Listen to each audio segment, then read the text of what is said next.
നമ്മൾ module 1 MS understanding module 1 material science ആണ് discuss ചെയ്തുകൊണ്ടിരിക്കുന്നത്. ഇപ്പോൾ കഴിഞ്ഞ ക്ലാസ്സിൽ നമ്മൾ ഡിസ്കസ് ചെയ്തത് മെക്കാനിക്കൽ പ്രോപ്പർട്ടീസിനെ കുറിച്ചായിരുന്നു. അതിൽ സ്ട്രെങ്ത് എന്താണെന്ന് നമ്മൾ മനസ്സിലാക്കി. ആ സ്ട്രെങ്ത് പല തരത്തിലുണ്ട്. ആ സ്ട്രെങ്ത്തിൻ്റെ പല ക്ലാസിഫിക്കേഷൻസും നമ്മൾ മനസ്സിലാക്കിയൊരു കാര്യമാണ്. നമുക്കിനി മൂവ് ചെയ്യാനുള്ള ടോപ്പിക്സ് ഒന്ന് ഹാർഡ്നെസ് എന്നുള്ള ടോപ്പിക്സിലേക്കാണ്. ഈ ഹാർഡ്നെസ് എന്നുള്ള ടോപ്പിക്കും കഴിഞ്ഞ വീഡിയോയിൽ നമ്മൾ ഡിസ്കസ് ചെയ്തതാണ്. So now we R starting with toughness. എന്താണ് ഒരു മെറ്റീരിയലിനെ സംബന്ധിച്ചിടത്തോളം ടഫ്നെസ് എന്ന ടേം കൊണ്ട് ഉദ്ദേശിക്കുന്നത്? ടഫ്നെസ് എന്ന് പറഞ്ഞാൽ toughness is A measure of the amount of energy A material can absorb before fracture. അതായത് ഒരു മെറ്റീരിയലിലേക്ക് ലോഡ് അപ്ലൈ ചെയ്യണം. ആ ലോഡ് അപ്ലൈ ചെയ്യുമ്പോൾ സ്വാഭാവികമായിട്ടും ആ ലോഡ് കൂടുന്നതിനനുസരിച്ച് ഒരു പോയിൻ്റ് എത്തിക്കഴിഞ്ഞാൽ ആ മെറ്റീരിയൽ പൊട്ടിപ്പോവും. ആ മെറ്റീരിയലിന് താങ്ങാവുന്നതിനേക്കാൾ കൂടുതൽ ലോഡ് വന്നു കഴിഞ്ഞാൽ ആ മെറ്റീരിയൽ പൊട്ടിപ്പോവും. ഈ മെറ്റീരിയൽ പൊട്ടുന്നതിന് നമുക്ക് ഫ്രാക്ചർ എന്ന് പറയാം, അല്ലേ? ഫെയിലിയറിന് നമുക്ക് ഫ്രാക്ചർ എന്ന് പറയാം. ഈ ഫ്രാക്ചർ സംഭവിക്കുന്നതിൻ്റെ മുന്നേ ആ മെറ്റീരിയലിൽ എത്രത്തോളം എനർജി സ്റ്റോർ ചെയ്യാൻ കഴിയും, അതാണ് ടഫ്നെസ് എന്ന വാക്കുകൊണ്ട് ഉദ്ദേശിച്ചത്. ഈ ടഫ്നെസ് കൂടിക്കഴിഞ്ഞാൽ നമുക്കൊരു മെറ്റീരിയൽ, ഇപ്പോൾ ഇവിടെ ഇതൊരു മെറ്റീരിയലാണ്. ഈ മെറ്റീരിയൽ ഒരു ഫോഴ്സ് ഇങ്ങോട്ട് അപ്ലൈ ചെയ്ത് കഴിഞ്ഞാൽ ഇങ്ങോട്ട് ബെൻഡാവും, ലെഫ്റ്റ് സൈഡിലേക്ക് ബെൻഡാവും. ഒരു ഫോഴ്സ് റൈറ്റിലേക്ക് അപ്ലൈ ചെയ്ത് കഴിഞ്ഞാൽ റൈറ്റിലേക്ക് ബെൻഡാവും. ഇങ്ങനെ ബെൻഡാക്കി കഴിഞ്ഞാലും ഇത് പെട്ടെന്ന് പൊട്ടിപ്പോവില്ല. അപ്പോൾ ടഫ്നെസ് എന്ന് പറഞ്ഞാൽ പ്രത്യേകം മനസ്സിലാക്കുക, ഒരു വസ്തു ഒരു മെറ്റീരിയൽ ഫ്രാക്ചർ ആവുന്നതിൻ്റെ മുന്നേ മാക്സിമം എത്രത്തോളം എനർജി സ്റ്റോർ ചെയ്യുന്നു, അതാണ് ടഫ്നെസ്. ഈ ടഫ്നെസ് ഉണ്ടെങ്കിൽ ഇപ്പോൾ വേറൊരു ടേമിൽ പറയാം, it is ability of a material to withstand repeated bending or twisting without fracture. Okay, ഇപ്പോൾ നേരത്തെ പറഞ്ഞ പോലെ ഈ ഒരു എക്സാമ്പിൾ പറഞ്ഞല്ലോ, നമ്മളിങ്ങനെ അങ്ങോട്ടും ഇങ്ങോട്ടും ഇങ്ങനെ ബെൻഡാക്കുന്നു വിചാരിച്ചു. ഇപ്പോൾ ഒരു സ്റ്റീലിൻ്റെ സ്കെയിൽ നമ്മുടെ കയ്യിലുണ്ട്. നിങ്ങൾ സ്കെയിൽ കണ്ടിട്ടുണ്ടാവും, സ്റ്റീലിൻ്റെ സ്കെയിൽ കണ്ടിട്ടുണ്ടാവും. ആ സ്കെയിൽ നമ്മളിങ്ങനെ ബെൻഡാക്കുന്നു വിചാരിച്ചോ. ഒരു എൻഡിൽ നമ്മൾ പിടിച്ച് മറ്റൊരു എൻഡ് ഇങ്ങനെ ബെൻഡാക്കുന്ന സമയത്ത് ആ സ്കെയിലിന് യാതൊരുവിധ ഡിഫോർമേഷൻ സംഭവിക്കുന്നില്ല എന്നുണ്ടെങ്കിൽ അതിനർത്ഥം അത് ടഫായിട്ടുള്ള മെറ്റീരിയലാണ്. അപ്പോൾ ഇതിൻ്റെ പ്രത്യേകത, ഈ ടഫ്നെസ് ഉണ്ടെങ്കിൽ നമുക്ക് ഷോക്ക് ആൻഡ് വൈബ്രേഷൻസ് ഒക്കെ താങ്ങാനുള്ള കഴിവ് ഈ ടഫായിട്ടുള്ള മെറ്റീരിയലുണ്ട്. ഇവിടെ ഫോർ എക്സാമ്പിൾ മൈൽഡ് സ്റ്റീലിന് കാസ്റ്റ് അയണിനേക്കാൾ ടഫ്നെസ് കൂടുതലാണ്. ഇങ്ങനെ ടഫ്നെസ് കൂടിക്കഴിഞ്ഞാൽ നമുക്ക് നേരത്തെ പറഞ്ഞ പോലെ പെട്ടെന്ന് അത് ഫ്രാക്ചർ ആവില്ല. ഫ്രാക്ചർ ആവാന്നുണ്ടെങ്കിൽ കൂടുതൽ എനർജി സ്റ്റോർ ചെയ്തിട്ടുണ്ടാവും. കൂടുതൽ എനർജി മീൻസ് കൂടുതൽ ലോഡ് അപ്ലൈ ചെയ്ത് കൂടുതൽ എനർജി എത്തിയാൽ മാത്രമേ അത് ഫ്രാക്ചർ സംഭവിക്കുള്ളൂ. ഓക്കെ, അപ്പോൾ ഒരു ടഫായിട്ടുള്ള മെറ്റീരിയൽ എപ്പോഴും ലാർജർ ഫോഴ്സിന് ശേഷം മാത്രമേ അതിന് ഫ്രാക്ചർ സംഭവിക്കുള്ളൂ. എന്നാൽ ടഫല്ലാത്തൊരു മെറ്റീരിയൽ ആണെങ്കിൽ കുറച്ച് ലോഡ് അപ്ലൈ ചെയ്താൽ തന്നെ അതിന് ഫ്രാക്ചർ സംഭവിക്കാനുള്ള സാധ്യത കൂടുതലാണ്. നമ്മൾ സ്ട്രെസ് സ്ട്രെയിൻ കർവൊക്കെ ഓൾറെഡി പഠിച്ചൊരു കാര്യമാണ്. Elastic region, plastic region, yield point, elastic point, ultimate point, breaking point, ഇത്തരം ടേമുകളൊക്കെ നമ്മൾ പഠിച്ച ആൾക്കാരാണ്. അപ്പോൾ അത് മനസ്സിലാക്കേണ്ടത്, ഒരു മെറ്റീരിയലിലേക്ക് ലോഡ് അപ്ലൈ ചെയ്ത് കഴിഞ്ഞാൽ നമുക്കറിയാം അത് ഈ ഇലാസ്റ്റിക് ലിമിറ്റ് വരെ വരും. ഇലാസ്റ്റിക് ലിമിറ്റ് കഴിഞ്ഞാൽ പ്ലാസ്റ്റിക് റീജിയനിലേക്ക് മാറും എന്നൊക്കെ നമ്മൾ പഠിച്ചതാണ്, അല്ലേ? Proportionality limit, elastic limit, yield point, ultimate point, breaking point, ഇങ്ങനത്തെ കുറച്ച് ടേമുകളൊക്കെ നമ്മൾ പഠിച്ച ആൾക്കാരാണ്. അപ്പോൾ ടഫായിട്ടുള്ള മെറ്റീരിയൽ ആണെങ്കിൽ അത് ഫ്രാക്ചർ സംഭവിക്കുന്നത് വരെ കൂടുതൽ ലോഡ് അപ്ലൈ ചെയ്താൽ മാത്രമേ അത് ഫ്രാക്ചർ സംഭവിക്കുള്ളൂ. അപ്പോൾ അത്തരം മെറ്റീരിയൽ നമുക്ക് ടഫായിട്ടുള്ള മെറ്റീരിയലാണെന്ന് പറയാം. കൂടുതൽ എനർജി സ്റ്റോർ ചെയ്തിട്ടുണ്ടാകും. ഇനി ഈ ഒരു സ്ട്രെസ് സ്ട്രെയിൻ കർവ് നോക്കുക. ഈ സ്ട്രെസ് സ്ട്രെയിൻ കർവ് നമുക്ക് പരിചയമുള്ളതാണ്. അപ്പോൾ ഇവിടെ വെച്ചിട്ട് ഫ്രാക്ചർ സംഭവിക്കുമ്പോൾ ഈ സ്ട്രെസ് സ്ട്രെയിൻ കർവിൻ്റെ താഴെയുള്ള ഏരിയയെ നമ്മൾ നോക്കിക്കഴിഞ്ഞാൽ ഈ ഏരിയയെ സൂചിപ്പിക്കുന്നത് ടഫ്നെസ്സാണ്. അപ്പോൾ ഏതെങ്കിലും ഒരു മെറ്റീരിയലിൻ്റെ സ്ട്രെസ് സ്ട്രെയിൻ കർവ് വരച്ചതിന് ശേഷം അതിൻ്റെ താഴെയുള്ള ആ ലൈനിൻ്റെ താഴെയുള്ള ഏരിയ കാൽക്കുലേറ്റ് ചെയ്ത് കഴിഞ്ഞാൽ ഏതിനാണോ ഏരിയ വർദ്ധിച്ചുള്ളത് അതിൻ്റെ ടഫ്നെസ് കൂടുതലായിരിക്കും. ഇതിനകത്ത് റെസിലിയൻസ് എന്നുള്ളൊരു ടേമാണ്. ഈ റെസിലിയൻസ് എന്നുള്ള ടേമും എനർജി സ്റ്റോറേജ് തന്നെയാണ്. It is the capacity of a material to absorb energy elastically. ഇതും എത്ര എനർജി സ്റ്റോർ ചെയ്യുന്നു, അബ്സോർബ് ചെയ്യുന്നു എന്നത് തന്നെയാണ്. പക്ഷേ എൻ്റെ പ്രത്യേക ടേം ഇലാസ്റ്റിക്കലിയാണ്. ഇലാസ്റ്റിക് ലിമിറ്റ് വരെ. ഇലാസ്റ്റിക് ലിമിറ്റ് പറഞ്ഞാൽ അപ്പോൾ ഇവിടെ ഇങ്ങനെ വന്ന് ഇതുവരെയാണ് ഇലാസ്റ്റിക് ലിമിറ്റ്. ഈ എലാസ്റ്റിക് ലിമിറ്റ് വരെയുള്ള ഈ ഒരു റീജിയൻ എടുക്കുകയാണെങ്കിൽ ആ ഒരു ഏരിയ നമുക്ക് റെസിലിയൻസ് എന്ന് പറയാം.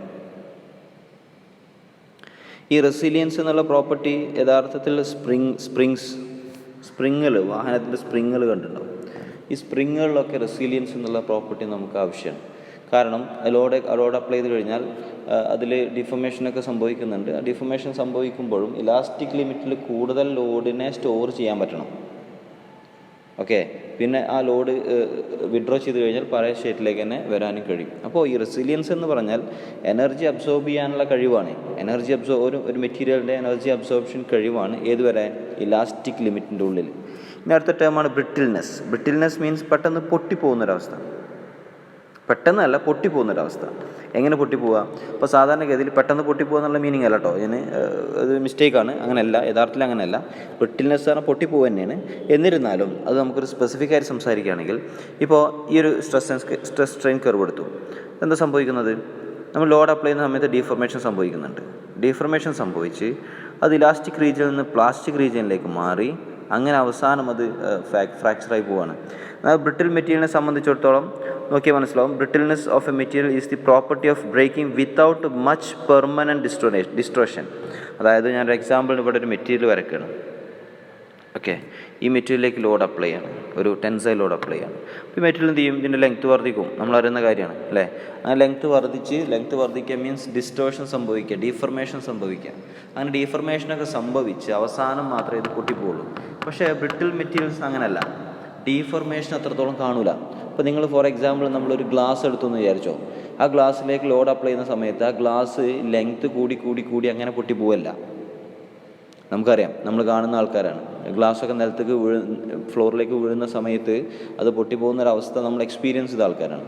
അപ്പോൾ ബ്രിട്ടിൽനെസ് എന്ന് പറഞ്ഞാൽ ഡീഫർമേഷൻ അത്രത്തോളം ഉണ്ടാവില്ല, വളരെ മൈന്യൂട്ടായിട്ടുള്ള രീതിയിൽ ഡീഫർമേഷൻ ഉണ്ടാവുള്ളൂ. ആ ഡീഫർമേഷൻ സംഭവിച്ചാൽ തന്നെ വേഗം പൊട്ടിപ്പോവും.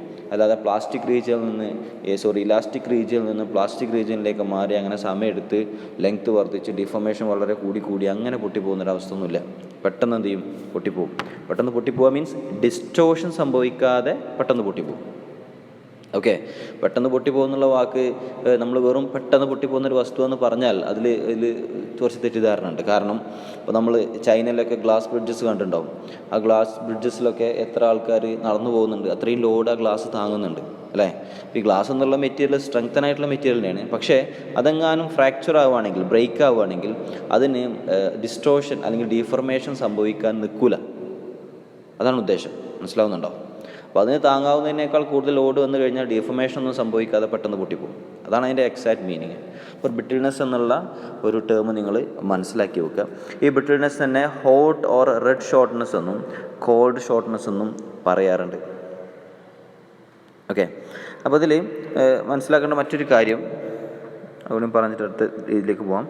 ബ്രിട്ടിൽ മെറ്റീരിയൽസിനെ സംബന്ധിച്ചിടത്തോളം all non ductile materials are said to be brittle. Ductile എന്ന് പറഞ്ഞാൽ വലിച്ച് നീട്ടാൻ പറ്റുന്നത് അല്ലേ? ഇവിടെ വലിച്ച് നീട്ടാൻ കഴിയില്ല. അപ്പോൾ വലിച്ച് നീട്ടാൻ പറ്റാത്ത ടെക്റ്റൈൽ അല്ലാത്ത മെറ്റീരിയലിനൊക്കെ നമുക്ക് എന്ത് പറയാം? ബ്രിട്ടിൽ എന്ന് പറയാം. ബ്രിട്ടിൽനെസ് ഉള്ള മെറ്റീരിയൽ എന്ന് പറയാം. ഇവിടെ ഈൽഡ് സ്ട്രെങ്ത്തും അൾട്ടിമേറ്റ് സ്ട്രെങ്ത്തും ഈക്വൽ ആയിരിക്കും, സെയിം ആയിരിക്കും ബ്രിട്ടിൽ മെറ്റീരിയലിനെ സംബന്ധിച്ചിടത്തോളം. അതുമാത്രമല്ല ഇത് പ്ലാസ്റ്റിക്കോ since they do not experience plastic deformation എന്നുള്ള റീജിയനിലേക്ക് തന്നെ പോകില്ല.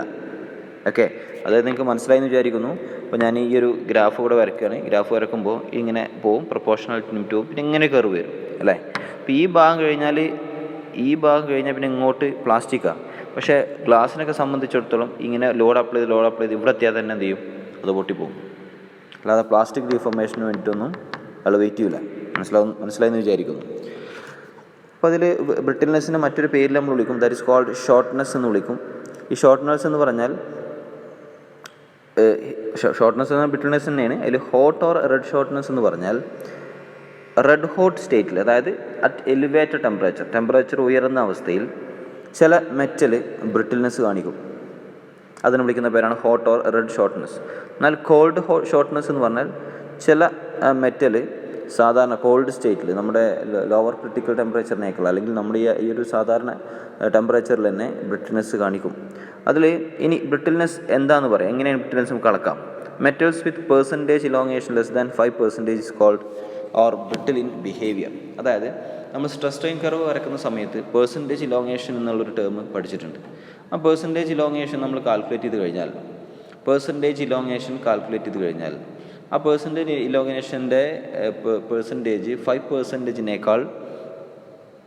5%-നേക്കാൾ കുറവാണെങ്കിൽ നമുക്കതിനെ ബ്രിട്ടിൽ മെറ്റീരിയൽ എന്ന് വിളിക്കാം. ഇനി എന്താണ് ക്രീപ്പ് എന്നുള്ളത് മറ്റൊരു ഇമ്പോർട്ടൻ്റ് ആയിട്ടുള്ള ഒരു പ്രോപ്പർട്ടിയാണ്, ഒരു ടേമാണ്, ടെക്നിക്കൽ ടേമാണ്. മനസ്സിലാക്കണം എന്താണെന്നുള്ളത്. അപ്പോൾ ഈ ക്രീപ്പ് എന്ന് പറഞ്ഞാൽ the slow and continuous deformation of a material under study Lord is known as creep. Study load, under a steady load, ആ വാക്ക് നിങ്ങൾ വ്യക്തമായിട്ട് മനസ്സിലാക്കണം. ഇപ്പോൾ നമ്മുടെ വീട്ടിലൊരു പ്രാക്ടിക്കൽ എക്സാമ്പിളിലേക്ക് പോകാം. നിങ്ങളുടെ വീട്ടിൽ അയലുകളുണ്ടാവും, നമ്മൾ വസ്ത്രം ഉണക്കാനിടുന്ന അയലുകളുണ്ടാവും. നിങ്ങളൊരു ജീൻസ് പാൻറ്റ് ഒരു മെറ്റലിൻ്റെ അയലിൽ ഉണക്കാടുകയാണ്. നിങ്ങളത് എടുക്കാൻ മറന്നു. അപ്പോൾ ആ ജീൻസിൻ്റെ വെയിറ്റ് ഒരു 500 ഗ്രാം ഉണ്ടെന്ന് വിചാരിക്കാം. മാസ് 500 ഗ്രാം ഉണ്ടെന്ന് വിചാരിക്കാം. ഈ 500 ഗ്രാം മാസുള്ള ആ ജീൻസ് എന്നുള്ള മെറ്റീരിയൽ നിങ്ങൾ ലോഹത്തിൻ്റെ, അതായത് മെറ്റലിൻ്റെ ഒരു അയലിൽ ഉണക്കാടുകയാണ്. പക്ഷെ നിങ്ങൾ അതെടുക്കാൻ മറന്നു. അതൊരു 2 ആഴ്ച അയലിന്മേൽ തന്നെ കിടക്കുകയാണ്. ഈ 2 ആഴ്ച കഴിഞ്ഞിട്ട് നിങ്ങൾ ആ വസ്ത്രം മാറ്റി കഴിഞ്ഞാൽ ആ അയൽ താഴ്ന്ന് കിടക്കുന്നുണ്ടാവും. അതൊരിക്കലും പഴയ സ്റ്റേറ്റിലേക്ക് വരില്ല. അപ്പോൾ ഇതിന് കാരണം എന്താ? അപ്പോൾ നമ്മളൊരു ലോഡ് ഒരു മെറ്റീരിയൽ അപ്ലൈ ചെയ്യാണ്. ആ ലോഡ് സ്റ്റഡി ലോഡാണ്. അതായത് കുറേ കാലം നമ്മളതിലിങ്ങനെ വെക്കുകയാണ്. കുറേ കാലം ആ ലോഡിൽ മാറ്റമൊന്നും വരാതെ, യാതൊരുവിധ സമയത്തിനനുസരിച്ച് മാറ്റങ്ങളൊന്നും വരാതെ കുറച്ച് കാലം ഇങ്ങനെ വെക്കുകയാണ്. അങ്ങനെ പ്ലേസ് ചെയ്ത് കഴിഞ്ഞാൽ കുറച്ച് കഴിഞ്ഞാൽ ആ ഏത് മെറ്റീരിയലാണോ നമ്മൾ പ്ലേസ് ചെയ്ത് ആ മെറ്റീരിയലിന് ഡീഫോർമേഷൻ സംഭവിക്കും. അതൊരു സ്ലോ ആൻഡ് കണ്ടിന്യൂസ് ഡീഫോർമേഷനാണ്. അപ്പോൾ നിങ്ങളൊരു വാഹനം കുറേ കാലം അത് അനക്കാതെ നിർത്തിയിട്ടെന്ന് വിചാരിക്കാം. അപ്പോൾ അതിൻ്റെ ടയറുകളിലും അതിൻ്റെ ലീഫ് സ്പ്രിങ്ങുകളിലും അതിൻ്റെ മറ്റുള്ള ഭാഗത്തൊക്കെ ആ വാഹനത്തിൻ്റെ ലോഡ് ഇങ്ങനെ ആക്ട് ചെയ്യും. അത് കുറേ കാലം നിന്ന് കഴിഞ്ഞാൽ അതിൻ്റെ ഷാസി ബെൻഡാവാനുള്ള ചാൻസസ് കൂടുതലാണ്. അപ്പോൾ നമ്മുടെ വീടുകളിലാണെങ്കിലും ബിൽഡിങ്ങുകളിലാണെങ്കിലും നമുക്കറിയാം ബീമുകളെ പറ്റി നമുക്കറിയാം. ഈ ബീമിൽ വരുന്ന ലോഡിനെ പറ്റി നിങ്ങളൊന്ന് ആലോചിച്ച് നോക്ക്. ആ ബീമിൽ എപ്പോഴും ആ ബീമിൻ്റെ മുകളിലുള്ള റൂഫിൻ്റെ വെയിറ്റ് എപ്പോഴും ആക്ട് ചെയ്തുകൊണ്ടിരിക്കുകയാണ്, കുറേ കാലത്തിന് ആക്ട് ചെയ്തുകൊണ്ടിരിക്കുക. അപ്പോൾ ബീമൊക്കെ ഡീഫോർമേഷൻ സംഭവിക്കാനുള്ള ചാൻസ് ഉണ്ട്. ആ ഡീഫോർമേഷനെ വിളിക്കുന്ന പേരാണ് ക്രീപ്പ്. അതായത് ഒരു ലോഡ് കുറേ കാലം, ഇപ്പോൾ നിങ്ങളെ ഞാനൊരു എന്താ പറയുക, വീട്ടിൽ നിങ്ങളെ ബൈക്ക് വീട്ടിലുണ്ടെന്ന് വിചാരിക്കാം. ആ ബൈക്കിൽ ഒരു 200 കിലോഗ്രാമിൻ്റെ ഒരു മണൽ നിറച്ച ചാക്ക് ആ ബൈക്കിൽ വെക്കുകയാണ്. എന്നിട്ട് നിങ്ങൾ പിന്നെ ചാക്ക് എടുക്കുന്നില്ല. ഒരു മാസത്തിനോ അല്ലെങ്കിൽ 2 ആഴ്ചക്കോ 3 ആഴ്ചക്കോ അതങ്ങനെ പ്ലേസ് ചെയ്താണ് പോവുകയാണ്. പിന്നെ വന്നിട്ട് നിങ്ങൾ ആ ഒരു മണലിൻ്റെ ചാക്ക് എടുത്ത് മാറ്റിയാൽ പോലും ആ ബൈക്കിൽ ഡീഫോർമേഷൻ വന്നിട്ടുണ്ടാവും. ആ ബൈക്ക് ഡീഫോർമേഷൻ വരാൻ കാരണം ഈ മണലെന്ന വെയിറ്റുള്ള ഈ ലോഡ് കുറേ കാലം ആ ബൈക്കിലിരുന്നപ്പോൾ ബൈക്ക് എന്നുള്ള മെറ്റീരിയലിൽ ഡീഫോർമേഷൻ സംഭവിക്കുകയാണ്. ആ ഡീഫോർമേഷൻ പെട്ടെന്ന് സംഭവിക്കുന്നതല്ല, സ്ലോ ആൻഡ് കണ്ടിന്യൂസ് ഡീഫോർമേഷനാണ്. ഓക്കെ. അപ്പോൾ ഇത്തരം ഈ പ്രോപ്പർട്ടി നമുക്ക് കൺസിഡർ ചെയ്യേണ്ടത് IC എൻജിൻ, നമ്മുടെ വാഹനങ്ങളിലെ ഇൻറ്റേർണൽ കമ്പഷൻ എൻജിൻ ഡിസൈൻ ചെയ്യുന്ന സമയത്ത്, ബോയിലേഴ്സ് ഡിസൈൻ ചെയ്യുന്ന സമയത്ത്, സ്റ്റീം ടർബൈൻസ് ഡിസൈൻ ചെയ്യുന്ന സമയത്ത്, റോക്കറ്റ്സ് ഡിസൈൻ ചെയ്യുന്ന സമയത്ത്, മിസൈൽസ് ഡിസൈൻ ചെയ്യുന്ന സമയത്ത്, ന്യൂക്ലിയർ റിയാക്ടേഴ്സ് ഡിസൈൻ ചെയ്യുന്ന സമയത്ത്, എല്ലാ സമയത്തും നമ്മൾ ഈ ക്രീപ്പ് എന്നുള്ള ഈ ഒരു പ്രോപ്പർട്ടിയെ നമ്മൾ കൺസിഡർ ചെയ്യണം. ഓക്കെ. എൻ്റെ ഒരു എക്സാമ്പിൾ ഇവിടെ കൊടുക്കുന്നുണ്ട്. എന്താണ് എക്സാമ്പിൾ? ഇതിപ്പോൾ ഈ മുകളിൽ കാണിച്ചിട്ടുള്ളത് ബിഫോർ അപ്ലിക്കേഷൻ ഓഫ് ലോഡാണ്. ലോഡ് അപ്ലൈ ചെയ്യുന്നതിന് മുന്നേ ഇതിങ്ങനെയായിരുന്നു. നമ്മൾ ലോഡ് അപ്ലൈ ചെയ്ത് കഴിഞ്ഞാൽ ഇതൊന്നും എന്ത് ചെയ്യും? ഇലോങ്ങേറ്റ് ചെയ്യും, ഡീഫോർമേഷൻ സംഭവിക്കും, നമുക്കറിയുന്നതാണ്. ഇനി ഈ ലോഡ് നമ്മൾ എടുക്കുന്നില്ല, ഈ ലോഡ് അവിടെ പ്ലേസ് ചെയ്ത് വെക്കുകയാണ്. പ്ലേസ് ചെയ്ത് വെച്ച് കുറേ കഴിഞ്ഞാൽ ആഫ്റ്റർ പ്രൊലോങ്ഡ് പറഞ്ഞാൽ കുറച്ചധികം സമയം അപ്ലിക്കേഷൻ ഓഫ് ലോഡ്. ഇപ്പോൾ യഥാർത്ഥത്തിൽ ലോഡ് അപ്ലൈ ചെയ്ത് കഴിഞ്ഞാൽ ഇതുവരെ ഡീഫോർമേഷൻ വരിക. പക്ഷേ ആ ലോഡ് കുറേ കാലം വെച്ച് കഴിഞ്ഞാൽ ഒന്നും കൂടെ എന്ത് ചെയ്യും? ഡീഫോം ചെയ്യും. That is called creep. അത് സ്ലോ ആൻഡ് കണ്ടിന്യൂസ് പ്രോസസ്സാണ്. മനസ്സിലായെന്ന് വിചാരിക്കുന്നു. ഫെറ്റിക് ഈ ക്രീപ്പ് സ്ട്രെങ്ത് എന്നുള്ള വാക്കുണ്ട്. ക്രീപ്പ് സ്ട്രെങ്ത് എന്ന് പറഞ്ഞാൽ കുറേ കാലം ലോഡ് അപ്ലൈ ചെയ്ത്, ഇപ്പോൾ ബീമിനൊക്കെ വേണ്ടത് ക്രീപ്പ് സ്ട്രെങ്ത് ആണ്. കാരണം അവിടെ ഡീഫോർമേഷൻ സംഭവിക്കാൻ പാടില്ല. അവിടുത്തെ ഡീഫോർമേഷൻ ഏതാണ്? ക്രീപ്പാണ്. ക്രീപ്പ് എന്നുള്ളത് ഡീഫോർമേഷനാണ്, സ്ലോ ആൻഡ് കണ്ടിന്യൂസ് ഡീഫോർമേഷനാണ് അണ്ടർ എ സ്റ്റഡി ലോഡ്. അതാണ് നിങ്ങൾ മനസ്സിലാക്കേണ്ടത്. സോ ബീമിനൊക്കെ വേണ്ടത് ക്രീപ്പ് സ്ട്രെങ്ത് ആണ്. ഇനി ഫെറ്റീഗ് എന്താണ് fatigue? The failure of a material caused under repeated or fluctuating loads. ഇപ്പോൾ ഉദാഹരണത്തിന് നിങ്ങൾ ആലോചിച്ച് നോക്കി, നമ്മളൊരു വാഹനത്തിൽ സഞ്ചരിക്കുന്ന സമയത്ത് ആ വാഹനത്തിൻ്റെ ഷോക്ക് അബ്സോർബറൊക്കെ ഇങ്ങനെ എപ്പോഴും ലോഡ് ഇങ്ങനെ മാറിക്കൊണ്ടിരിക്കുകയാണ്. അല്ലെങ്കിൽ ആ വാഹനത്തിൻ്റെ ഷാസിയിൽ ലോഡ് ഇങ്ങനെ മാറിക്കൊണ്ടിരിക്കുകയാണ് അല്ലേ? ഇപ്പോൾ IC എഞ്ചിൻ എടുത്തു. IC എഞ്ചിനിൽ നിങ്ങളൊന്ന് ആലോചിച്ച് നോക്കി, നമ്മൾ ഓരോ സമയത്തും കൊടുക്കുന്ന ആക്സലറേറ്റർ വ്യത്യസ്തമായിരിക്കും. ആ സമയത്ത് അതിലേക്ക് പോകുന്ന ഫ്യൂവലിൻ്റെ അളവിനനുസരിച്ച് ആ IC എഞ്ചിൻ്റെ ക്രാങ്ക് ഷാഫ്റ്റുകളിലും കണക്റ്റിംഗ് റോഡുകളിലും പിസ്റ്റൻസിലൊക്കെ ജനറേറ്റ് ചെയ്യുന്ന ഫോഴ്സുകൾ, ലോഡുകൾ വ്യത്യാസമായിരിക്കും. അതുമാത്രമല്ല, അത് കണ്ടിന്യൂസ് ആയിട്ട് റിപ്പീറ്റഡ് ആയിട്ട് ഇങ്ങനെ ഫ്ലക്ച്വേറ്റഡ് ലോഡാണ്. അതായത് ഒരു കോൺസ്റ്റൻറ്റ് ലോഡല്ല. ആ ലോഡ് ഓരോ സാഹചര്യത്തിനനുസരിച്ച് ഇങ്ങനെ മാറിക്കൊണ്ടിരിക്കുകയാണ്. ആ സമയത്ത് അങ്ങനെ ചെയ്തു കഴിഞ്ഞാൽ ഇത് ആ ഭാഗങ്ങളൊക്കെ പൊട്ടിപ്പോകാനുള്ള റപ്ചർ അല്ലെങ്കിൽ ഫ്രാക്ചർ അല്ലെങ്കിൽ ഫെയിലിയർ സംഭവിക്കാനുള്ള ചാൻസസ് കൂടുതലാണ്. അപ്പോൾ അത്തരം ഫെയിലിയേഴ്സ് നമുക്ക് ഫാറ്റിക് ഫെയിലിയർ എന്ന് പറയാം. ഫാറ്റിക് എന്ന് പറഞ്ഞാൽ എന്താ? The failure of a material caused under repeated or fluctuating loads. പ്രത്യേകം മനസ്സിലാക്കണം, under repeated or fluctuating loads. ഇതിൻ്റെ ഒരു കാരണം കൊണ്ട്, റിപ്പീറ്റഡ് ആയിട്ടുള്ള അല്ലെങ്കിൽ ഫ്ലക്ച്വേറ്റഡ് ആയിട്ടുള്ള ലോഡിൻ്റെ കാരണം കൊണ്ട് ഫെയിലിയർ സംഭവിക്കുകയാണെങ്കിൽ ആ ഫെയിലിയറിനെ നമുക്ക് ഫെറ്റീഗ് ഫെയിലിയർ എന്നോ അല്ലെങ്കിൽ ഫെറ്റീഗ് എന്നോ പറയാം. ഇപ്പോൾ നമ്മളെ വാഹനത്തിൻ്റെ ഷാഫ്റ്റുകളൊക്കെ ഫെറ്റീഗാണ് സംഭവിക്കുന്നത്. കാരണം ഷാഫ്റ്റിലൊക്കെ വാഹനത്തിൻ്റെ ഷാഫ്റ്റുകളിലൊന്നും ഒരു കോൺസ്റ്റൻ്റ് ലോഡൊന്നല്ല. അത് നമ്മൾ പോകുന്ന സ്പീഡിനനുസരിച്ച്, നമ്മളെടുക്കുന്ന ലോഡിനനുസരിച്ച്, നമ്മളെ വാഹനം ഏതെങ്കിലും കുഴിയിൽ പോയി ചാടുകയാണെങ്കിൽ ആ ഒരു ലോഡ് വേറെ, ആ ഒരു ഷോക്കിംഗ് വേറെ. അപ്പം അങ്ങനെ ഈ ഫാറ്റീഗ് എന്നുള്ളത് ശരിക്കും പറയുകയാണെങ്കിൽ ഒരു പ്രാക്ടിക്കൽ കേസാണ്. യഥാർത്ഥത്തിൽ എല്ലാ മെഷീൻസിലും ഡെവലപ്പ് ചെയ്യുന്ന ഒരു ടൈപ്പ് ഓഫ് ലോഡാണ് റിപ്പീറ്റഡ് അല്ലെങ്കിൽ ഫ്ലക്ച്വേറ്റിംഗ് ലോഡ് എന്നുള്ളത് അല്ലേ? അപ്പോൾ ആ സമയത്തെ ഫെയിലിയർ നമുക്ക് ഫെറ്റീഗ് ഫെയിലിയർ എന്ന് വിളിക്കാം. അപ്പോൾ നമ്മുടെ ആ മെഷീൻസിൻ്റെ ആ ഭാഗങ്ങൾക്ക് വേണ്ട സ്ട്രെങ്ത് ഏതാ? ഫെറ്റീഗ് സ്ട്രെങ്ത് ആയിരിക്കും. അതിന് നമുക്ക് എൻഡ്യൂറൻസ് ലിമിറ്റ് എന്നും പറയാം. അപ്പോൾ endurance limit of a material is the maximum value of alternating or reversible stress that can be applied for indefinitely large number of times without causing failure. അതായത് endurance limit എന്ന് പറഞ്ഞാൽ അതൊരു ലിമിറ്റാണ്. Limit means അതൊരു എത്ര stress നമുക്കതിൽ apply ചെയ്യാൻ പറ്റും. ഈ റിപ്പീറ്റഡ് ആയിട്ട് ലോഡ് അപ്ലൈ ചെയ്തിട്ട് എത്ര മാക്സിമം സ്ട്രെസ്സ് വരെ പോകാൻ പറ്റും. അതാണ് യഥാർത്ഥ എൻഡ്യൂറൻസ് ലിമിറ്റ് അല്ലെങ്കിൽ ഫെറ്റീഗ് സ്ട്രെങ്ത് എന്നുള്ളത്. അപ്പോൾ ഫെറ്റീഗ് എന്നുള്ള ഒരു അവസ്ഥ മാറ്റാൻ വേണ്ടിയിട്ടാണ് നമ്മൾ ഫെറ്റീഗ് സ്ട്രെങ്ത് എന്നുള്ള ഒരു ടേം ഡിസൈനിങ് സമയത്ത് നമ്മൾ കൊണ്ടുവരുന്നത്. അപ്പോൾ ഈ fatigue strength must be considered in machine component subjected to continuous cyclic loading such as motor shaft, bolt, spring, gear teeth, valve, suspension bridges, wire ropes etcetera. നമ്മുടെ engineering എക്സാമ്പിൾസിൽ ഏറ്റവും കൂടുതൽ കണ്ടുവരുന്ന ഒരു ടൈപ്പ് ഓഫ് ലോഡിംഗ് ആണ് repeated or fluctuating load എന്നുള്ളത്. അപ്പോൾ repeated and fluctuating load വന്നു കഴിഞ്ഞാൽ അവിടെ സംഭവിക്കുന്ന ഫെയിലിയറിന് നമുക്ക് ഫെറ്റീഗ് ഫെയിലിയർ എന്ന് പറയാം. സോ ആ ഫെറ്റീഗ് ഫെയിലിയറിനെ നമുക്ക് ഓവർകം ചെയ്യണമെന്നുണ്ടെങ്കിൽ ആ ഫെറ്റീഗ് ഫെയിലിയർ സംഭവിക്കാതെ മാക്സിമം എത്ര സ്ട്രെസ്, എത്ര ലോഡ് അപ്ലൈ ചെയ്യാൻ പറ്റുമെന്ന് കണക്കാക്കാൻ നമുക്ക് ആ ഒരു മെഷർമെൻറ്റിനെ ഫെറ്റീഗ് സ്ട്രെങ്ത് എന്നോ അല്ലെങ്കിൽ എൻഡ്യൂറൻസ് ലിമിറ്റ് എന്നോ പറയാം. മനസ്സിലായി എന്ന് വിചാരിക്കുന്നു. അടുത്തൊന്നാണ് സ്റ്റിഫ്നെസ് എന്ന് പറഞ്ഞാൽ the resistance of a material to elastic deformation or deflection is called stiffness. അതായത് ഒരു ഇലാസ്റ്റിക് ലിമിറ്റിൻ്റെ ഉള്ളിൽ, ഞാനത് ഡീപ്പായിട്ട് പോകുന്നില്ല, സ്ട്രെസ് സ്ട്രെയിൻ കർവ് ഓൾറെഡി നമ്മൾ രണ്ടാമത്തെ മൊഡ്യൂളിൽ ഡിസ്കസ് ചെയ്തതുകൊണ്ട് നിങ്ങൾക്ക് അറിയുമെന്ന് വിചാരിക്കുകയാണ്.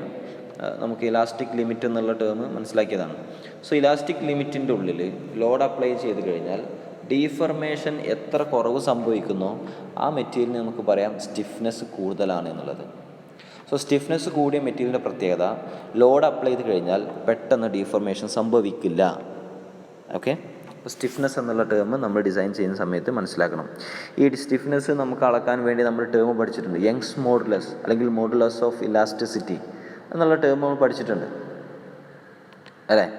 മോഡുലസ് ഓഫ് ഇലാസ്റ്റിസിറ്റി അല്ലെങ്കിൽ യങ്സ് മോഡുലസ് എന്നുള്ളൊരു ടേം നമ്മൾ മനസ്സിലാക്കിയതാണ്. സോ ഇത് നമ്മൾ ഡിനോട്ട് ചെയ്യുന്നത് ഇ എന്നുള്ള അക്ഷരം കൊണ്ടാണ്. ഇ എന്നുള്ളൊരു അക്ഷരം കൊണ്ട് നമ്മൾ പഠിച്ചിട്ടുണ്ട്. അപ്പോൾ ഇ എന്നുള്ള അക്ഷരം കൊണ്ട് നമ്മൾ ഉദ്ദേശിച്ചത് എന്താ?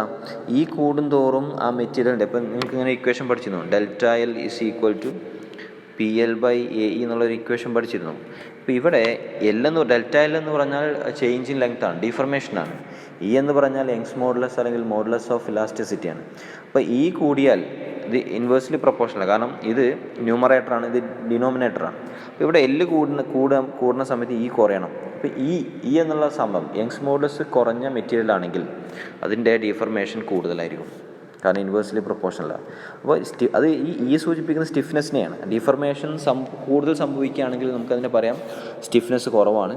ഡീഫർമേഷൻ കുറച്ചാണ് സംഭവിക്കുന്നതെങ്കിൽ നമുക്കതിനെ പറയാം സ്റ്റിഫ്നെസ് കൂടുതലാണെന്ന് പറയാം. ഓക്കെ, അപ്പോൾ നമ്മൾ ഒരു മെഷീൻ ഡിസൈൻ ചെയ്യുന്ന സമയത്ത് ആ മെറ്റീരിയലിന് സ്റ്റിഫ്നെസ് ഉണ്ടായിരിക്കണം. അപ്പോൾ സ്റ്റിഫ്നെസ് ഇല്ല എന്നുണ്ടെങ്കിൽ പെട്ടെന്ന് ഡീഫർമേഷൻ സംഭവിച്ചു പോകും. മനസ്സിലാവുന്നുണ്ടോ? അപ്പോൾ എങ്ങനെയാണ് നമുക്ക് ആ സ്റ്റിഫ്നെസ് ഉണ്ടോ എന്ന് മനസ്സിലാക്കുക? യങ്സ് മോഡുലസ് അല്ലെങ്കിൽ മോഡുലസ് ഓഫ് ഇലാസ്റ്റിസിറ്റി നോക്കിയിട്ടാണ് നമ്മൾ മനസ്സിലാക്കുക. ഇനി ഇതന്നെ ഷിയർ സ്ട്രെസ് ആണെങ്കിൽ നമുക്ക് അവിടെ ഒരു മോഡുലസ് ഓഫ് റിജിഡിറ്റി ഉണ്ട്.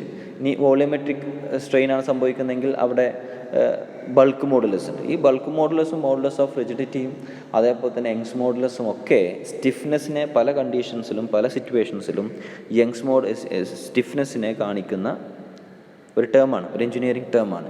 അപ്പോൾ ഇവിടെ 2 എക്സാമ്പിൾ ഉണ്ട്. ഇതൊരു മെറ്റീരിയലാണ്, ഇതൊരു മെറ്റീരിയലാണ്. രണ്ടിലും പി എന്നുള്ള ലോഡ് അപ്ലൈ ആണ്.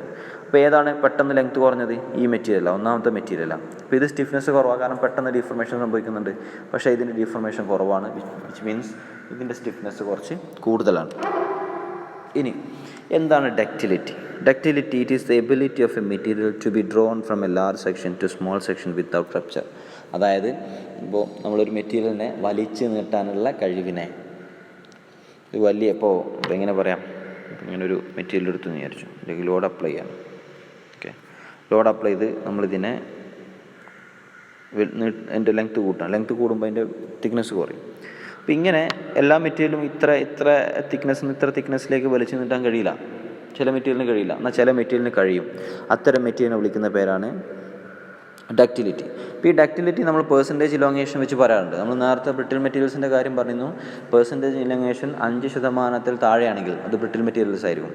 അതേപോലെ പെർസെൻറ്റേജ് ഇലോങ്ങേഷൻ 15% മുകളിലാണെങ്കിൽ അത് ഡക്റ്റൈൽ മെറ്റീരിയൽ ആയിരിക്കും. എന്താ percentage elongation? Maximum change in length divide by original length into 100. ഈ ഇക്വേഷൻ വെച്ച് നമുക്ക് പേഴ്സണൽ ഇലോങ്ങേഷൻ കാണാം. അത് 5% താഴെയാണെങ്കിൽ അത് ബ്രിട്ടിൽ മെറ്റീരിയലാണ്. അത് 15% മുകളിലാണെങ്കിൽ അത് ഡക്റ്റൈൽ മെറ്റീരിയലാണ്. മനസ്സിലായെന്ന് വിചാരിക്കുന്നു. ഇനി എന്താണ് malleability? Malleability of a material is the ability to flatten to a thin sheet without cracking under compressive stress.